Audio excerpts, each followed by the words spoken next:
पश्चिम Asia संकट से निपटने के लिए मंत्रियों और सचिवों का बनेगा विशेष समूह। प्रधानमंत्री नरेंद्र मोदी की अध्यक्षता में हुई सीसीएस की बैठक में ईंधन आपूर्ति के अन्य स्रोत तैयार करने के निर्देश। पंजाब में प्रशासनिक अधिकारियों पर मानसिक दबाव का मुद्दा गरमाया। विपक्षी दलों ने किया प्रदर्शन। भुल्लर मामले में मुख्यमंत्री मान ने कहा, कानून सबके लिए बराबर, हो रही है जांच।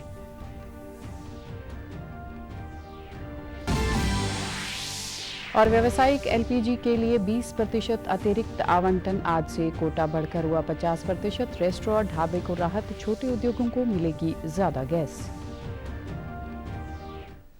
नमस्कार, चंडीगढ़ से आपका स्वागत है। मैं हूं आरजू। अब समाचार विस्तार से। प्रधानमंत्री नरेंद्र मोदी ने पश्चिम एशिया में वर्तमान संदर्भ में स्थिति और चल रहे प्रस्तावित राहत उपायों की समीक्षा के लिए मंत्रिमंडल की सुरक्षा मामलों की समिति सीसीएस बैठक की अध्यक्षता की। इस दौरान प्रधानमंत्री ने कहा कि यह संघर्ष लगातार बदलती हुई स्थिति है और इससे पूरी दुनिया किसी न किसी रूप से प्रभावित है।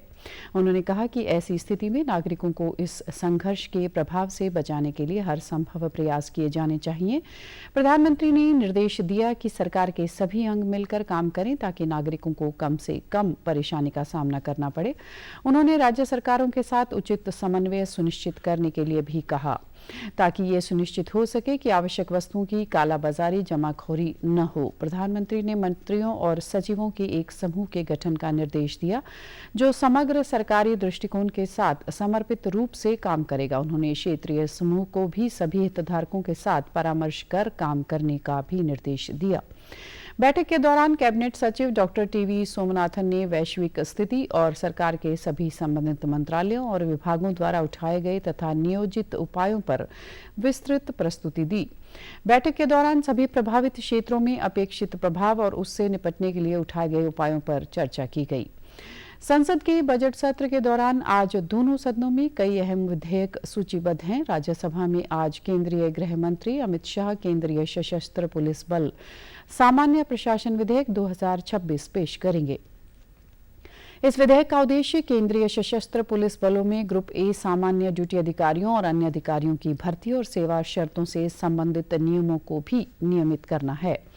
यह बिल आंतरिक सुरक्षा और पैरामिलिट्री फोर्सेस के स्ट्रक्चर में बड़ा बदलाव लाएगा। इसके साथ ही विनियोग संख्यक 2 विधेयक 2026 विचार और वापस लिए जाने के लिए सूचीबद्ध है। वित्त मंत्री निर्मला सीतारमण विधेयक को पेश करेंगी। यह विधेयक वित्त वर्ष 2026-27 की सेवाओं के लिए भारत की संचित निधि से कुछ राशियों के भुगतान और विनियोजन को अधिकृत करने से संबंधित है। लोकसभा से विधेयक पहले ही पारित हो चुका है। लोकसभा में वित्त विधेयक 2026 विचार और पारित किए जाने के लिए पेश किया जाएगा। यह विधेयक वित्त वर्ष 2026-27 के लिए केंद्र सरकार के वित्तीय प्रस्तावों को प्रभावी बनाने का प्रावधान करता है। वित्त मंत्री निर्मला सीतारमण इसे पेश करेंगी और इसके साथ ही वित्त मंत्री कॉरपोरेट विधियां संशोधन विधेयक 2026 भी पेश करेंगी। इस विधेयक का उद्देश्य सीमित देयता भागीदारी अधिनियम 2008 और कंपनी अधिनियम 2013 में संशोधन करना है।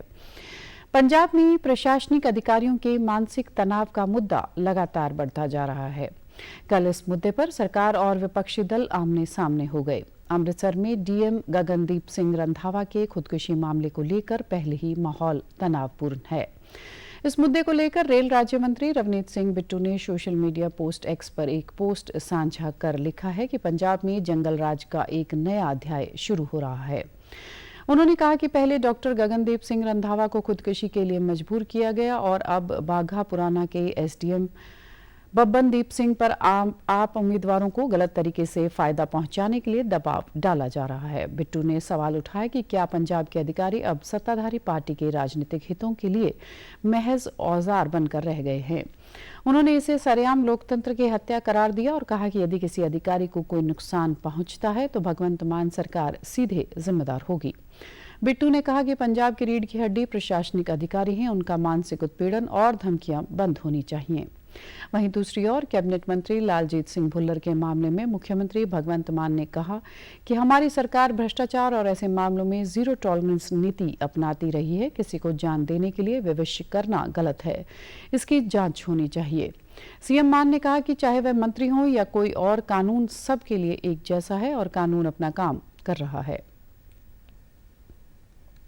देखिए, हमारी जीरो टॉलरेंस है करप्शन के प्रति भी, और जहाँ कोई ऐसा कोई काम अगर कोई हमारा मंत्री भी, ये हमारा पहला केस नहीं है, इससे पहले भी हमारी पार्टी ऐसे एक्शन लेती रही है दिल्ली में भी। तो अगर कोई गलत करेगा और किसी को जान देने पे मजबूर किया है, ये जांच का विषय है, लेकिन चाहे वो हमारा मंत्री है चाहे संतरी है, उसके खिलाफ कानून तो कानून है, कानून सबके लिए एक जैसा, कानून अपना काम कर रहा है। पंजाब के सभी विपक्षी दलों ने संयुक्त रूप से गगनदीप सिंह रंधावा के मामले में पूर्व मंत्री लालजीत सिंह भुल्लर की गिरफ्तारी की मांग को लेकर चंडीगढ़ में विधायक हॉस्टल के बाहर प्रदर्शन किया। विपक्षी दलों ने मुख्यमंत्री आवास घेरने के लिए कूच किया, लेकिन पुलिस बल ने वाटर कैनन का इस्तेमाल कर उन्हें पहले ही रोक दिया। इस मौके पर पुलिस ने विपक्ष के नेता प्रताप सिंह बाजवा, सांसद अमरिंदर सिंह राजा वडिंग, पंजाब भाजपा के प्रधान सुनील जाखड़ और शियद नेता विक्रमजीत सिंह मजीठिया समेत कई नेताओं को हिरासत में ले लिया। देश में गैस आपूर्ति को सुनिश्चित करने के लिए सरकार आज से कई नए कदम उठाने जा रही है। आज से केंद्र सरकार राज्यों को व्यावसायिक एलपीजी के लिए 20% अतिरिक्त आवंटन करेगी। पेट्रोलियम एवं प्राकृतिक गैस मंत्रालय द्वारा शनिवार को दिए गए निर्देशों के अनुसार पहले राज्य को 30% आवंटन स्वीकृत था, जो अब नए फैसले के बाद बढ़कर कुल 50% हो जाएगा। सरकार के इस निर्णय का सबसे महत्वपूर्ण पहलू पाइप नेचुरल गैस यानी कि पीएनजी विस्तार है, जिसके लिए कुल कोटे में से 10% विशेष रूप से आरक्षित किया गया है। इस अतिरिक्त कोटे का वितरण प्राथमिकता के आधार पर किया जाएगा, जिसमें रेस्टोरेंट, ढाबे, होटल, औद्योगिक कैंटीन, डेयरी, रियासत कैंटीन और राज्य या स्थानीय निकायों द्वारा संचालित अन्य क्षेत्रों को शामिल किया गया है। इसके साथ ही डेयरी उद्योग और स्थानीय निकायों द्वारा संचालित सब्सिडी वाली कैंटीन को भी इस वृद्धि का सीधे लाभ मिलेगा। देश आज उन अमर शहीदों को श्रद्धांजलि दे रहा है जिन्होंने देश की आज़ादी के लिए अपना सब कुछ कुर्बान कर दिया। साल 1931 में आज ही के दिन शहीद आजम भगत सिंह, राजगुरु और सुखदेव थापर को लाहौर की सेंट्रल जेल में फांसी दी गई थी। प्रधानमंत्री नरेंद्र मोदी ने सोशल मीडिया पोस्ट पर पोस्ट साझा कर इन शहीदों को श्रद्धांजलि भेंट की। प्रधानमंत्री ने लिखा, इन नायकों की कुर्बानी भारत के इतिहास का सुनहरा अध्याय और राष्ट्र के लिए उनकी कुर्बानी हमेशा हमारी यादों में बनी रहेगी। इस अवसर पर उन्होंने एक वीडियो लिंक भी साझा किया, जिस दूसरी तरफ मेरा युवा भारत आज शहीदी दिवस पर देशव्यापी पैदल यात्रा निकाल रहा है, जो देश के सभी 763 जिलों में करवाई जाएगी। हरियाणा के मुख्यमंत्री नायब सिंह सैनी ने सोशल मीडिया एक्स पर पोस्ट साझा कर भगत सिंह, राजगुरु और सुखदेव के बलिदान दिवस पर नमन किया। उन्होंने लिखा, देश की आज़ादी के लिए हंसते हंसते सर्वस्व अर्पण करने वाले इन महान क्रांतिकारियों का त्याग और साहस सदैव देश की युवा पीढ़ी को राष्ट्रभक्ति और समर्पण की प्रेरणा देता रहेगा। पंजाब के मुख्यमंत्री भगवंत मान ने भी सोशल मीडिया एक्स पर भगत सिंह, राजगुरु और सुखदेव को उनके शहीदी दिवस पर कोटि कोटि नमन किया है। भारत सरकार के युवा कार्यक्रम एवं खेल मंत्रालय और हरियाणा सरकार के संयुक्त तत्वाधान में माय भारत कैंपेन के तहत आज शहीदी दिवस पर फरीदाबाद में राज्य स्तरीय मेगा शहीद यात्रा का आयोजन किया गया। इस मौके पर केंद्रीय युवा कार्यक्रम एवं खेल राज्य मंत्री रक्षा निखिल खड़से और हरियाणा के खेल मंत्री गौरव गौतम ने मुख्य अतिथि के तौर पर शिरकत की। इस मौके पर केंद्रीय खेल राज्य मंत्री ने कहा कि यह पदयात्रा युवाओं को जोड़ने, राष्ट्र निर्माण के लिए प्रेरित करने और स्वतंत्रता सेनानियों को याद करने का ऐतिहासिक अवसर है। इसी लक्ष्य को ध्यान में रखकर प्रधानमंत्री नरेंद्र मोदी ने माय भारत की शुरुआत की। देश में 2 करोड़ से ज्यादा युवा इससे जुड़े हैं।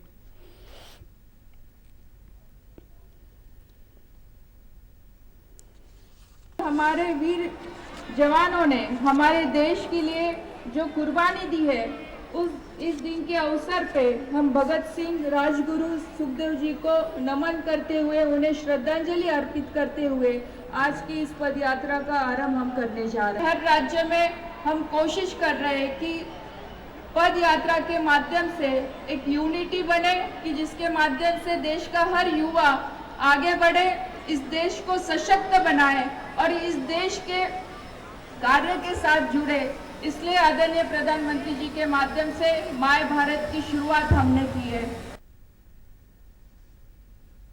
इस अवसर पर खेल मंत्री गौरव गौतम ने कहा कि शहीदों की याद में यह पदयात्रा सिर्फ एक कार्यक्रम नहीं, बल्कि देश को एक सूत्र में पिरोने का दिन है।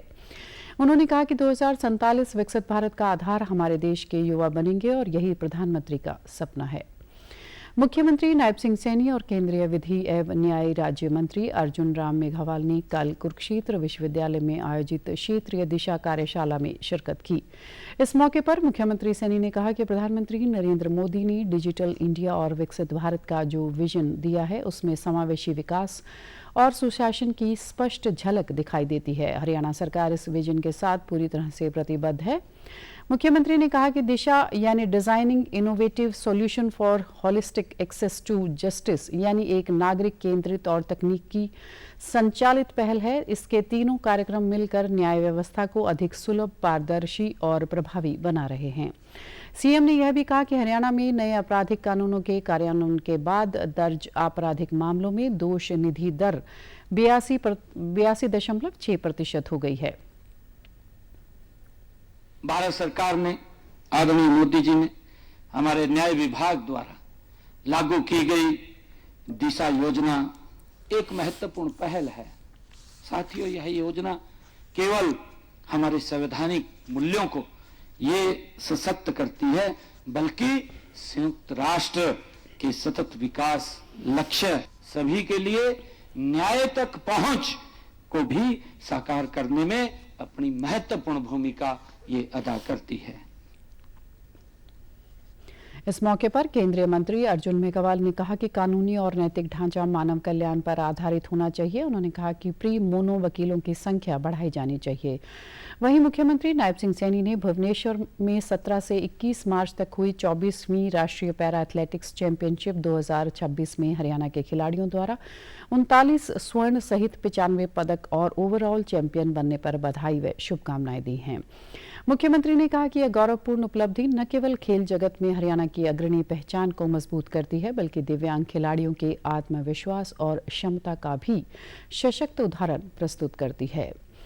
मालवा हेरिटेज फाउंडेशन द्वारा करवाया गया 19वां 3 दिवसीय विरासत मेला कल भटिंडा में संपन्न हो गया। मेले के समापन समारोह में पंजाब के मुख्यमंत्री भगवंत मान ने बतौर मुख्य अतिथि भाग लिया। इस मौके पर उन्होंने पंजाब की विरासत को प्रदर्शित करने के लिए भटिंडा के लोगों को बधाई दी। उन्होंने कहा कि पिछले 10 वर्षों से मेलों के प्रति लोगों की रुचि कम हो गई थी, लेकिन अब मेलों में फिर से वही उत्साह देखने को मिल रहा है। मुख्यमंत्री ने राज्य को नशा मुक्त करते हुए रंगला पंजाब बनाने के लिए वचनबद्धता दोहराई। उन्होंने भगत सिंह, राजगुरु और सुखदेव को नमन करते हुए कहा कि उनकी कुर्बानी के कारण आज हम आजादी मना रहे हैं।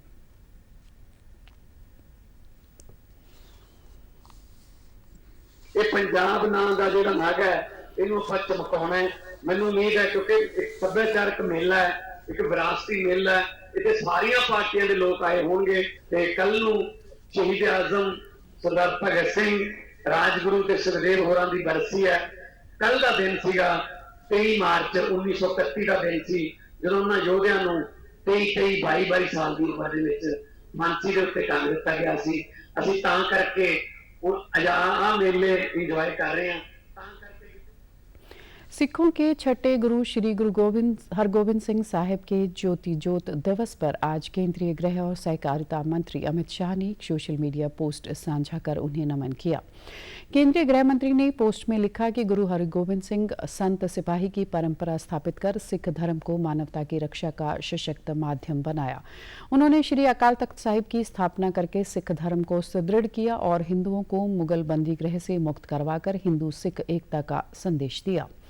पंजाब के मुख्यमंत्री भगवंत मान ने भी एक्स पर लिखा कि मेरी पीरी के मालिक छठे पातशाह श्री गुरु हरगोबिंद सिंह साहिब के ज्योति ज्योत दिवस के मौके पर गुरु चरणों में कोटि कोटि प्रणाम करते हुए भावपूर्ण श्रद्धांजलि। वहीं हरियाणा के मुख्यमंत्री नायब सिंह सैनी ने भी सोशल मीडिया एक्स पर पोस्ट साझा कर लिखा, श्री गुरु हरगोबिंद साहिब जी का जीवन वीरता, सेवा और अटूट आस्था का अद्वितीय प्रतीक है।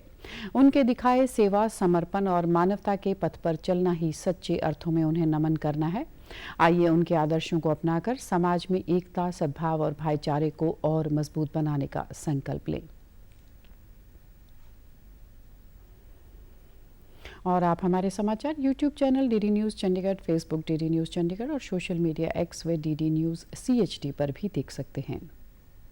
इसी के साथ चंडीगढ़ के समाचारों का सिलसिला समाप्त होता है। नमस्कार।